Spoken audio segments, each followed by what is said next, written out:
students. Last two videos, the videos which I had done for the lessons, the fundamental unit of life as well as the matter in our surrounding, these two lessons have been skipped. For this year, you don't have to study about those two lessons. Now let us start with the lesson tissues. So let us start with the lesson tissues. So we know, we have learned in previous classes that what is a tissue, right? What is a tissue? Tissue is a group of cells. Tissue, a group of cells. What kind of cells? They are group of similar cells. Group of similar cells. Similar cells having common structure and origin. Having common structure and origin. And performing a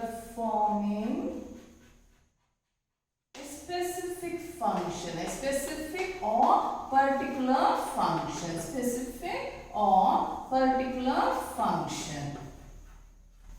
That's called a tissue. So let us go through the definition once again. It's a group of cells. Which type of cell? They are group of similar cells. That is, they have a common structure, common origin, and they perform similar function or a specific or particular function. Such group of cells collectively, the cells which are formed together, whichever having the same structure and taken up as same function, we call that tissue. Okay. So when we talk about a unicellular organism, when we talk about tissue, so we have to think tissues are present only in multicellular organism. Tissues are present only in multicellular organism, not in unicellular organism.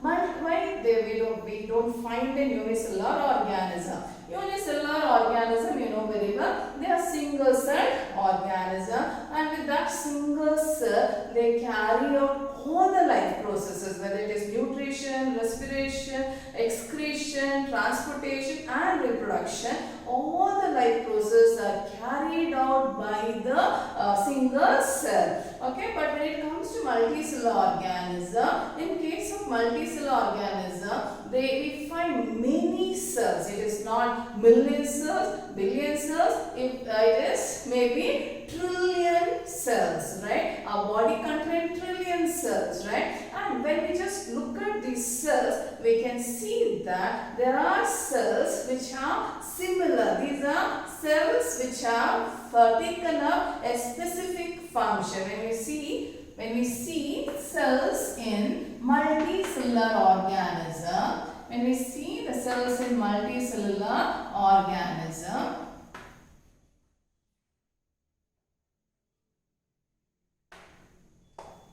there are cells which take up a special function. See, for example, let us think about the muscle cell. Let us take about the muscle cell. What's the function of this muscle cell? Their function is to contract and relax. Their function is to, the cells in muscle, it will contract and relax. Okay, it will contract and it will relax. Okay. And because of this property, contraction and relaxation, they take up the function of movement. They take up the function of movement in animals. Okay, that is because the muscle cell has the property of contracting and relaxing. Okay, they perform the function. Only for that function only it will be doing. The muscle cell they have the property of contraction and relaxation, because of which they take up only that function, that is movement. So all the cells together they form a tissue. all the cells which has the property of contracting and relaxing, they come together and they form the tissue, and that's how we have a muscular tissue. We have the muscular tissue, right? And when you talk about the nerve cell, let us think about nerve cell. So what is the function of nerve cell? Nerve cell or the neuron? The nerve cell will help in passing, transmitting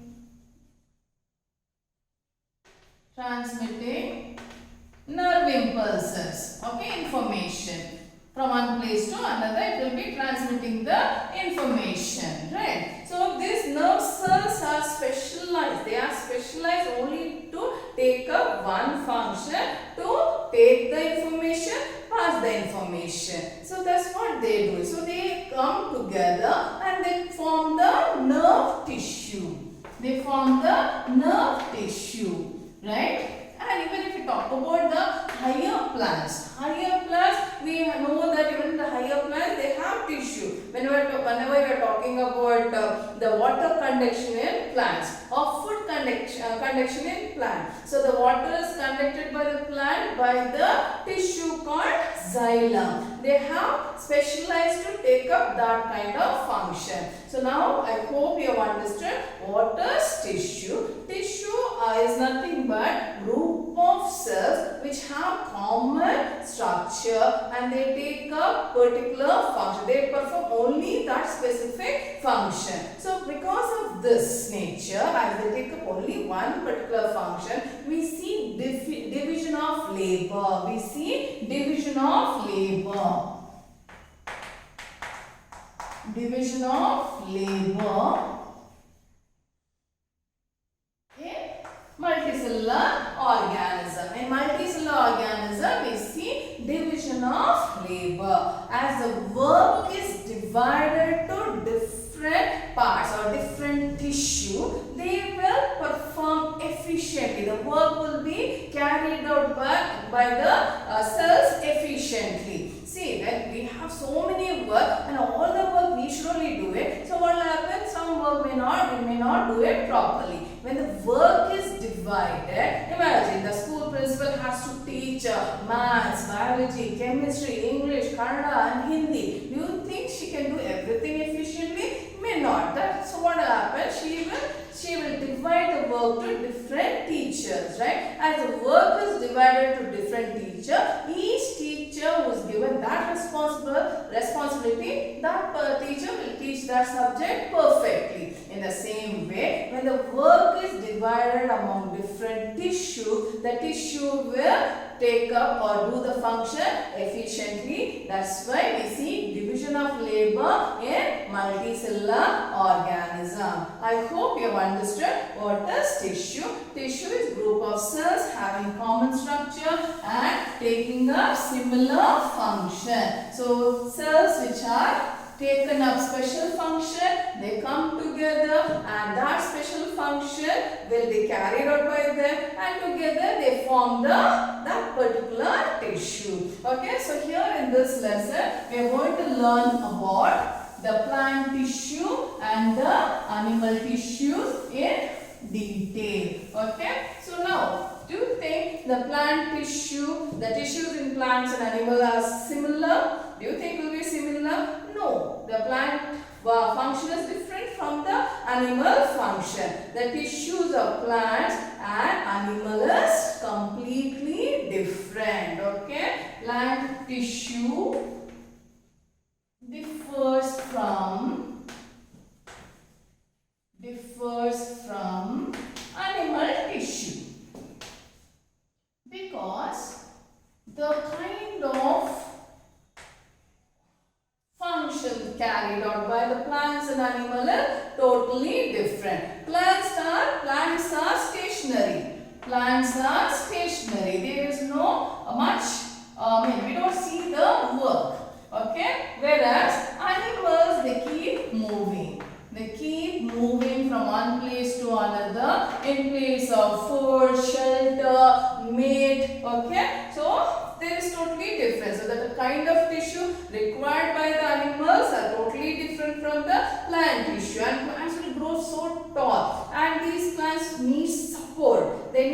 support. So what we see is, in case of plant tissue, there will be some tissue which is not living. There will be dead tissue. In animal tissue, we don't have any dead tissue. So the tissues in plant is totally different from the animal tissue. So now let us learn about the different types of tissues in plants as well as in animals. Okay. So let us start with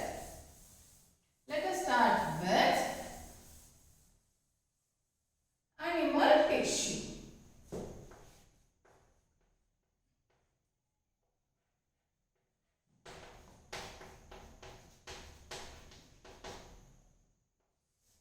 Okay. Animal tissue. There are 4 different types of animal tissues are present. They are epithelial tissue,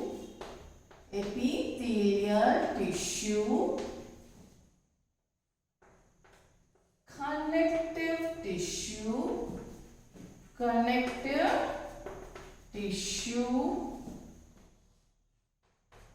muscular tissue,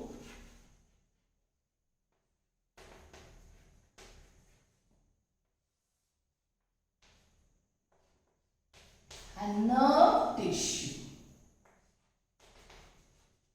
Our body is made up of these 4 tissues only. That is epithelial tissue, connective tissue, muscular tissue and nerve tissue. Now one by one let us learn about the tissue, how the structure and their function. That's what we are going to learn in this lesson. Okay. So this is the classification of animal tissue. So coming to plant tissue.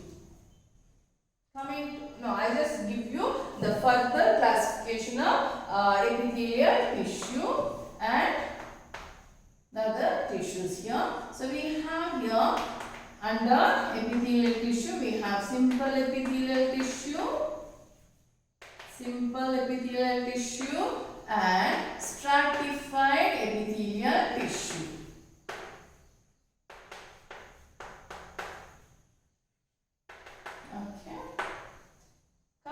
Connective tissue, we have loose connective tissue, dense connective tissue and fluid connective tissue. And coming to muscular tissue, we have striped, unstriped and cardiac.